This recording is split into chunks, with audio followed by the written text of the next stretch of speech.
तो मीन राशि वालों के लिए सितंबर के अंतिम में ज्योतिष के ग्रहों ने क्या खेल रचा है वो आपको समझ लेना चाहिए। ग्रहों का एक विशेष परिवर्तन का योग बन रहा है, वो है राहु महाराज जो हैं वो बृहस्पति के नक्षत्र पूर्वा भाद्रपद नक्षत्र में प्रवेश करेंगे। केतु भी परिवर्तन की तरफ जाएंगे और ये दोनों ग्रहों का ये परिवर्तन जिस प्रकार से हो रहा है वो आपकी राशि के दृष्टिकोण से आपको समझना चाहिए।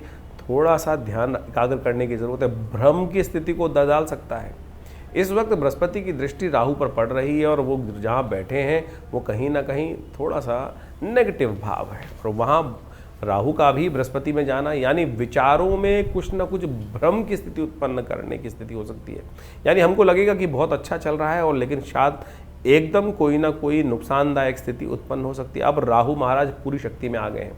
पहले तो कम से कम जब मई में बदले उसके बाद से सितंबर तक वो जिस अवस्था में चल रहे थे वो मृत अवस्था बोली जाती है और अब उन्होंने ताकत में आके योग बनाया है। लेकिन जिस प्रकार से ऐसे में बृहस्पति के नक्षत्र में प्रवेश करने के कारण से राहु ज्ञान को कहीं ना कहीं भ्रम ले सकते हैं और जब ज्ञान प्राप्त होता है तो अच्छा और बुरा उसमें हमको चीज़ों को बाइफर्केट करना पड़ता है। लेकिन स्थिति कई बार क्या होती है हम गलत रास्ते को चुन लेते हैं, तो ऐसे में थोड़ा ध्यान रखने की आवश्यकता है और ऐसे में भ्रम की स्थिति से बचने के लिए राहु के कुछ उपाय आपको लगातार करने की ज़रूरत है। एक तो एक काम करें, ओम भ्रांग भ्रींग भ्रौंग से राहवे नमः इस मंत्र का यथाउचित भाव से जप करने का प्रयास करें।